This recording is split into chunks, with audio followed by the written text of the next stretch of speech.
Sejam todos bem-vindos a mais uma aula do Componente de Matemática.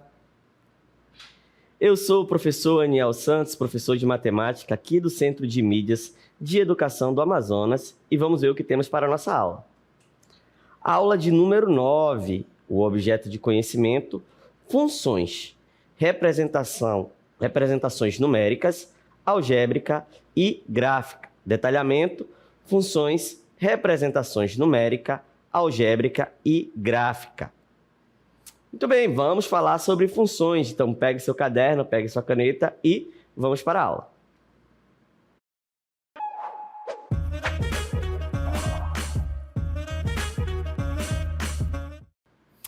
Vamos começar a nossa aula pensando em função. E função, toda vez que eu lembro, é uma regrinha onde tenho um conjunto de saída e um conjunto de chegada. Vamos falar agora sobre funções quadráticas, também conhecida como funções do segundo grau. Professor, e o que é uma função do segundo grau? Acompanhe comigo na tela.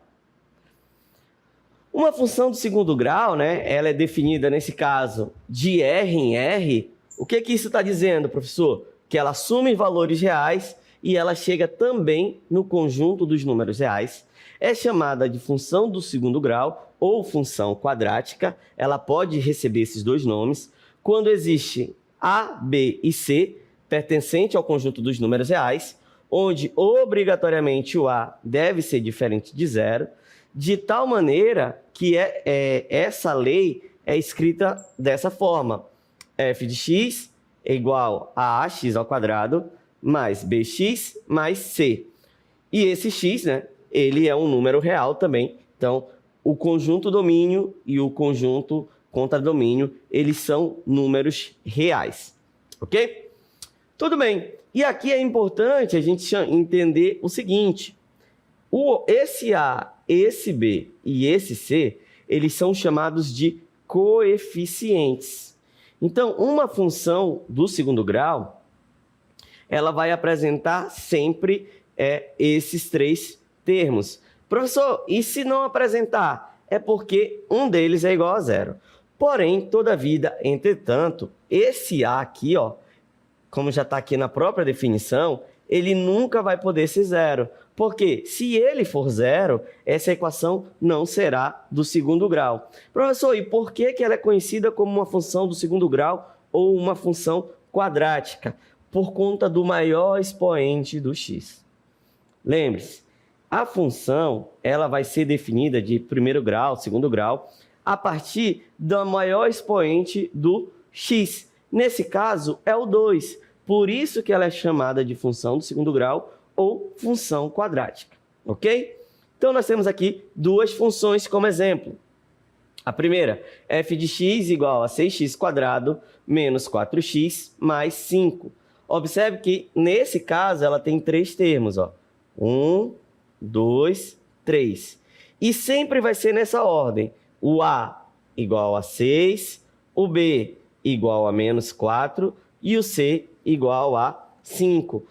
Lembre-se também, os sinais, eles acompanham os coeficientes. Tudo bem? Então, por isso que aqui é menos 4. Por isso que, nesse caso, eu vou utilizar menos 4. Tá bom? Então, o nosso B é menos 4. Na função de baixo, eu tenho x² menos 9. Aí alguém pode estar se perguntando, mas esse professor, ele acabou de falar que a função quadrática, ela vai ter que ter essa cara aqui, certo? E agora ele me diz que a função tem só x² menos 9. O que aconteceu com esse termo? Gente, toda vez que não tem um dos termos, significa que ou B ou C é igual a zero, tá bom? Então, nesse caso, quando não aparece o coeficiente, significa que é 1, então o meu A é 1. Não aparece o coeficiente B, então o B é 0. E o C é igual a menos 9. Eu também poderia ter escrito essa função como sendo x² mais 0x menos 9. Essas funções aqui, essas escritas são equivalentes. Tudo bem? Para cada número real x, devemos substituir e realizar as devidas operações para encontrar sua imagem. Veja os exemplos a seguir. Então, toda vez que eu quero relacionar, né, lembrando que função, eu vou ter um conjunto de domínio, o domínio e o contradomínio, e cada elemento do domínio se liga com um único no contradomínio, certo? Então, para determinar esse ponto, que vai ser conhecido como a imagem, o que é que eu faço? Eu atribuo valores para x e o x vai me levar no correspondente dele lá no contradomínio, certo? Vamos determinar a imagem do número menos 2 da função 6x² menos 4x mais 5. Para isso, basta substituir o número real dado na função. Ou seja, aonde tiver o x, eu vou substituir o valor que ele me pediu. Nesse caso, menos 2. E aí eu vou fazer as operações utilizando aquela ordem de expressão numérica. Primeiro a potência, depois a multiplicação e a divisão e, por fim, a adição. Então, ó, substituindo para encontrar o f de menos 2, vai ficar menos 2 ao quadrado, certo? Menos 2 ao quadrado significa o quê? Que eu vou multiplicar menos 2 por menos 2. Então, menos com menos é mais, e 2 vezes 2, 4. Então, menos 2 ao quadrado tem o resultado 4. Menos 4 vezes menos 2, novamente, ó, menos com menos no produto fica positivo. E 4 vezes 2, 8. O 5, como não tem operação, eu repito, ele é o termo independente. E agora eu vou fazer novamente a operação aqui, ó. 6 vezes 4, 24. Mais 8 mais 5. Agora só é soma. 24 mais 8 mais 5, eu obtenho 37. Ou seja, para essa função, quando o x assume o valor de menos 2, ele vai chegar no contradomínio lá no 37. Certo? Logo, a imagem de menos 2 é 37, o que resulta, né, no par ordenado. E por que eu já estou falando de par ordenado aqui? Porque a gente, toda vez que estuda a função, eu também tenho que relacionar com os gráficos. Então, assim como foi na função do primeiro grau, também vai ser aqui na função do segundo grau. Já que falamos de gráfico, vamos entender o gráfico de uma função quadrática. Ao esboçar o gráfico da função quadrática, encontramos uma curva. Então, lembra lá da função do primeiro grau? A função do primeiro grau, o gráfico sempre vai ser uma reta. Aqui, nós vamos encontrar uma curva, e essa curva nós chamamos carinhosamente de parábola, né? Nós vamos chamar essa curva de parábola. Então, a parábola vai ser a curva que representa o gráfico de uma função quadrática. A sua concavidade, professor, o senhor já está falando de concavidade? É porque a parábola ela é uma curva assim, ó. Ela pode ser para cima ou para baixo. Então, essa curva aqui nós chamamos de concavidade, certo? Então, para onde está a abertura é a concavidade. Sua concavidade depende do coeficiente A, ou seja, aquele que vem na frente do x ao quadrado da função. Quando a função tiver o coeficiente maior do que zero, ou seja, positivo, a concavidade será voltada para cima. Quando o coeficiente A for menor do que zero, ou seja, negativo, a concavidade será voltada para baixo. Observe aqui nesse exemplo. Então, nós temos, essa vai ser a parábola, correto? E só de observar a curva, eu já sei para o valor do A, do valor que vem na frente do x. A concavidade dela é voltada para cima. Então, esse A é maior do que zero, ou seja, ele é positivo. Nesse caso aqui, ó, a concavidade é voltada para baixo. Ó. Então, como é voltada para baixo, significa que o A menor do que zero, ou seja, quando o valor que vem na frente do x, né, do x ao quadrado, é negativo. Ok? Tranquilo até aí? Então, começamos a entender um pouco dos gráficos. Lembra também, quando eu penso em gráfico, eu encontro a raiz. Na função do primeiro grau, eu encontro a raiz. Na função quadrática, nós vamos ter raízes, ok? Então, e a raiz lá na função do primeiro grau, o que acontece? Quando eu tenho uma função do primeiro grau e o gráfico é uma reta, correto? A raiz é o ponto onde corta o eixo x, certo? É o ponto onde corta o eixo x. Então, esse ponto aqui é a raiz. Da mesma forma, vai ser agora na função quadrática. Então, as raízes de uma função quadrática fornecem os pontos de intersecção do gráfico da função com os eixos cartesianos, né? Do eixos do plano cartesiano. Quando consideramos uma função quadrática desse tipo, y é igual a x² mais bx mais c, e tomamos inicialmente x igual a 0, vamos encontrar a intersecção com o eixo OY, ou seja, o eixo y. Então, o primeiro ponto que a gente pode encontrar é fazendo x igual a 0. Agora, se tomarmos y igual a 0, ou seja, toda essa lei igual a 0, vamos encontrar a intersecção com o eixo OX, ou seja, as raízes. Então, toda vez que eu quero encontrar as raízes de uma função quadrática, eu vou ter que fazer o y igual a 0, correto? Então, observe aqui a nossa regra, né? Nós temos aqui um exemplo. Y é igual a x² menos 4. Essa daqui, ó, o A dela é igual a 1. Vamos verificar. Por que igual a 1, professor? Porque quando não aparece, significa que eu tenho um 1zinho aqui na frente. O B é igual a menos 4. O C não aparece, então significa que o C é 0, certo? E aí eu posso encontrar as raízes dessa equação. Primeiro, vamos fazer, né, como disse lá, a nosso passo a passo, fazendo x igual a 0. Então, eu quero descobrir quando x for 0, em qual valor irá me levar o y. Então, substituindo x igual aonde tem x na regra por 0, vai ficar 0 ao quadrado, que é 0 vezes 0 é 0, menos 4 vezes 0, ou seja, menos 4 vezes 0, qualquer número multiplicado por 0 é 0. E 0 mais 0, 0. Logo, eu vou ter esse ponto. X é 0 e o y é 0. Correto? Também temos que fazer o y igual a 0.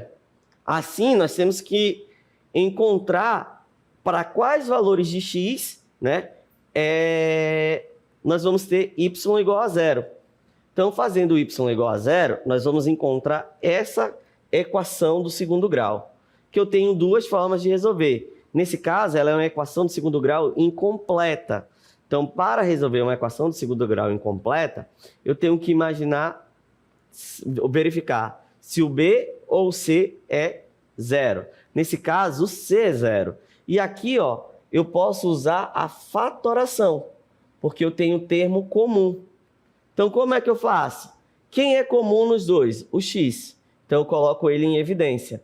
Tirando um x daqui, ó, porque x ao quadrado é a mesma coisa que x vezes x, correto? Menos 4x. Eu vou até escrever assim essa lei para vocês entenderem de forma mais clara como funciona a fatoração. Muito bem. Então, observe que eu tenho um termo comum. Quem é o termo comum? O x, que ele está tanto nessa parcela quanto nessa parcela. Então, irei colocá-lo em evidência. Tirando o x que eu coloquei em evidência, sobrou quanto? X. Na segunda, tirando o x que eu coloquei em evidência, sobrou menos 4. Correto? E agora eu tenho um produto. E eu digo o seguinte, ó, eu estou multiplicando dois números e esse resultado dá 0. Ou seja, ou esse número é 0, ou seja, x é igual a 0, ou esse outro número, x menos 4 é igual a 0. Então, para que x menos 4 seja igual a zero, obrigatoriamente o x tem que ser igual a 4. E observe que daqui eu já tenho 2 pontos. Quais? Quando x é 0, o y é 0. E quando x é 4, o y é 4. Então, vamos começar a representar essa função nesse gráfico. Então, o que é que nós sabemos? Quando x é 0, o y é 0. Então, ele vai passar aqui na origem, certo? Nós sabemos o que também? Que quando x é 4, o y é 4. Então, o y é 0. Então, vai passar nesse outro ponto. E agora, eu vou voltar para verificar a concavidade. Ó. O A é positivo, ou seja, maior do que 1. Quando é maior do que 1, a concavidade é voltada para cima. Então, a nossa curva é mais ou menos assim, ó. Beleza? É mais ou menos esse desenho. Tudo bem? Então, vamos seguindo. Percebam que eu posso também utilizar para responder aquela equação, usar a relação de Bhaskara, né? A conhecida como fórmula de Bhaskara para encontrar os zeros da função. Com isso, ganhamos uma ferramenta importante, que é o discriminante. Só recordando aqui quem é a fórmula de Bhaskara. A fórmula de Bhaskara é aquela fórmula que diz assim, ó, x é igual a menos b, mais ou menos a raiz quadrada de delta, que é conhecido como discriminante, vezes dividido por 2 vezes o a. E quem é esse delta, professor? O delta é igual a b ao quadrado menos 4 vezes o a vezes o c. Certo? E o que é que isso é importante, professor? Porque ele vai determinar como será a intersecção da parábola com o plano cartesiano. Certo? Por quê? Porque se esse delta for positivo, ou seja, delta maior do que zero, o gráfico corta, né, intersecta o eixo x em 2 pontos diferentes, em 2 pontos distintos. Ou seja, temos x1 e x2. Se o delta for igual a zero, ele vai tocar, né? A gente botou cortar aqui, mas ele toca o eixo x em um único ponto. Então, x1 e x2 serão iguais. Se o delta for menor, negativo, o gráfico não corta o eixo x. Certo? Então, nós vamos ter 3 configurações. Quando o delta, vou fazer até colorido, quando o delta for positivo, o que significa? Que ele vai cortar o eixo x em 2 pontos. Certo? Então, o x' e o x 2 linhas. Quando esse delta for igual a zero, eu vou desenhar em outros quadrantes, tá? Mas não obrigatoriamente acontece isso. Então, ó, ele vai simplesmente encostar no eixo x e volta novamente, tá bom? Ele não corta o eixo. Ele vem, dá um toque e volta. Quando os delta é menor do que zero, negativo, e essa parábola ela não vai tocar o eixo x, tá bom? Ela não irá tocar o eixo x. Então, guardem essas informações coloridas aí, que nem eu fiz aqui, que elas são muito importantes. Vértice da parábola também é um ponto importante para a gente, porque o vértice, se vocês observarem aqui, ó, toda vez que eu desenho, tem um ponto aonde eu faço uma curvinha, ó, certo? Existe um ponto onde eu faço uma curvinha. E esse ponto é conhecido como vértice. E eu posso determinar esse vértice. Como, professor? Vamos lá. O vértice da parábola também ele pode ser conhecido como ponto de máximo e de mínimo do gráfico da função. E para encontrar esse valor, xy, por que valor xy, professor? Porque eu penso em um ponto, ele vai chegar nesse ponto e ela muda o sentido. Então, esse ponto aqui, ó, então a gente sabe que vai ter um valor de x e um valor de y, correto? Esse ponto eu vou determinar utilizando essa regrinha. quem vai ser o x do vértice? Menos b dividido por 2 vezes o valor de a. Quem será o y do vértice? Menos delta dividido por 4 vezes o valor de a. Ok? Então, vamos lá. Para calcular o x vértice e o y vértice, basta utilizar essa regrinha. O x vértice menos b sobre 2a e o y vértice menos delta sobre 4a. É uma coisa também bem interessante da gente pode fazer, é o seguinte, se eu encontrar o x do vértice, eu posso substituir esse valor que eu encontrei na função que ela também me leva no y do vértice. Então, o y do vértice eu posso encontrar dessas duas formas. E aqui, ó, eu tenho uma função, observem que menos 2 e menos 4 são as raízes. O 8 aqui, ó, é quando x é igual a 0 e o vértice é o ponto. Então, quando eu tenho esses 4 pontos, fica muito fácil determinar a minha parábola, correto? Então, vamos aqui um exemplo.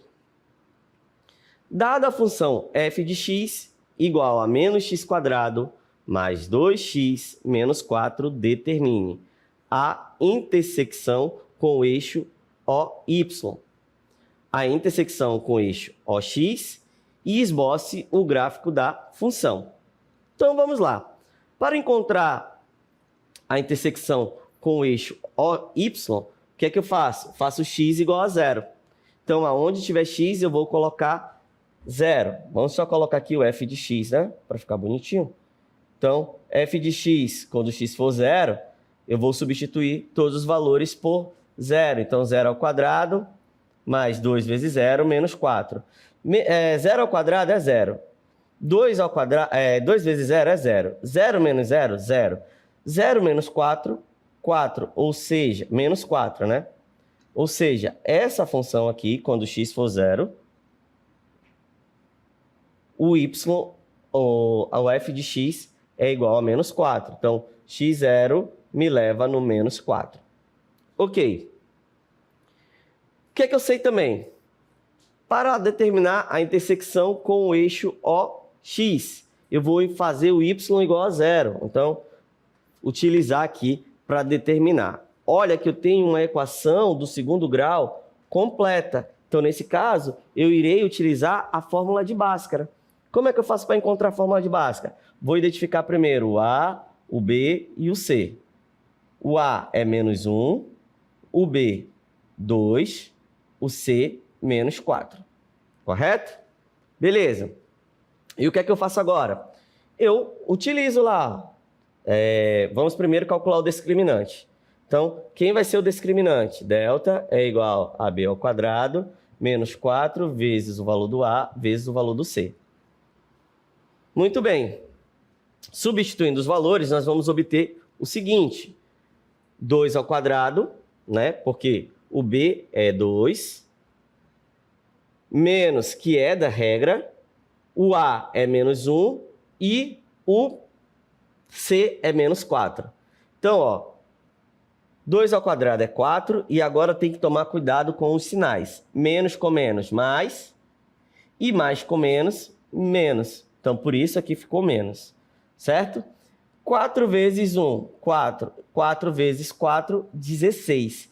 E agora eu tenho 4 menos 16. Sinais diferentes, eu vou subtrair e repetir o sinal do maior. Então, vai ficar igual a menos 12. Certo? Então, delta é igual a menos 12. E quando o delta é negativo, significa que a raiz, ela não vai ter, que a equação não tem raiz. Então, essa equação, menos x mais 2x menos 4, ela não tem raiz. Então, se ela não tem raiz, ela não vai intersectar o eixo x. Então, ela vai ficar flutuando no plano cartesiano. Então, só falta quem? Encontrar o vértice, professor. Eu consigo determinar o vértice? Consigo. Como é que eu faço para determinar o x do vértice? vai ser menos B dividido por 2 vezes o valor do A. Então, vai ficar 2 vezes o valor do A é menos 1. Correto? Então, vai ficar menos 2. 2 vezes menos 1 2 vezes menos 1 dá menos 2. E menos 2 dividido por menos 2 é 1. Então, o x do vértice é igual a 1. O y do vértice. O y do vértice vai ser exatamente quem? Menos delta. Então, vai ficar menos 12 dividido por 4 vezes o valor do A, que é menos 1. Então, menos 12 aqui vai ficar 12. E 4 menos 1 vezes menos 1 dá menos 4. 12 dividido por menos 4 dá menos 3. Ou seja, o vértice, nesse caso, o vértice é igual a 1 menos 3. Certo? Então, agora eu consigo determinar o gráfico. Por quê? A concavidade vai ser voltada para cima ou para baixo? Ó, observe que o A aqui ele é menos 1. Então, a concavidade é voltada para baixo. Eu já sei aonde é o vértice e ela não vai tocar o eixo X. Então, vou lá e substituo. Ah, e eu também descobri que quando o X for 0, o Y vai me levar no menos 4, certo? Ela não vai tocar o eixo X, né? Que o X e o Y. E o que é que acontece? O vértice, ó, quando o X for igual a menos 1, o Y é igual, ou quando o X for igual a 1, o Y é igual a menos 3. A concavidade é voltada para baixo, então é só ligar os pontos. Beleza? Tudo bem? Então, para fazer o gráfico da função, devemos olhar os pontos, né? Nesse caso, o único ponto de intersecção é o menos 4. Mas se essa função tivesse raiz, então provavelmente ela estaria cortando o eixo X aqui, né? Provavelmente não, ela estaria cortando o eixo X, mas como o delta era negativo, então ela vai ficar flutuando no plano cartesiano. E eu determinei o vértice. O vértice é um fato muito interessante na gente, né? Na função. Por quê, professor? Porque a partir do vértice, ó, nesse caso, a função vem crescendo, crescendo, crescendo. Chega nesse ponto, ela é o máximo que ela vai atingir, ela começa a diminuir. Ou seja, toda vez que uma função encontra o vértice, ela vai determinar o ponto aonde essa função vai mudar o sentido. Beleza? Então, ó, olha quanta informação interessante tivemos nessa aula. Tivemos a informação de como determinar o que é uma função quadrática, primeiro, né? Depois, o que é uma função quadrática? É toda função onde o maior expoente da variável x é 2. Ok. Depois, nós tivemos a ideia do valor numérico, que é substituir o valor lá da variável por um valor de um número, e depois esse valor vai me levar em um valor lá no domínio. Beleza. Depois nós entendemos como que eu faço para determinar as raízes, certo? A raiz da função. E a raiz, ela vai estar atrelada ao discriminante. Então, quando o discriminante for positivo, nós vamos ter duas raízes diferentes. Quando o discriminante for igual a 0, nós vamos ter raízes iguais. E quando o discriminante for menor do que 0, nós não vamos ter raiz. Tudo bem? Então, para determinar o gráfico, eu preciso determinar as raízes, determinar o ponto onde corta o eixo x, ou x não, o eixo y. Para determinar esse ponto, basta eu trocar o x por 0. E, por fim, determinar o vértice. Como é que eu determino o vértice? Eu pego sempre o x do vértice, que é b dividido por 2 vezes o a, menos b dividido por 2 vezes o a, e o y do vértice, que é menos delta, dividido por 4 vezes o valor do a. Tudo bem? Então, eu espero que essa aula tenha sido bastante esclarecedora para você e até o nosso próximo encontro.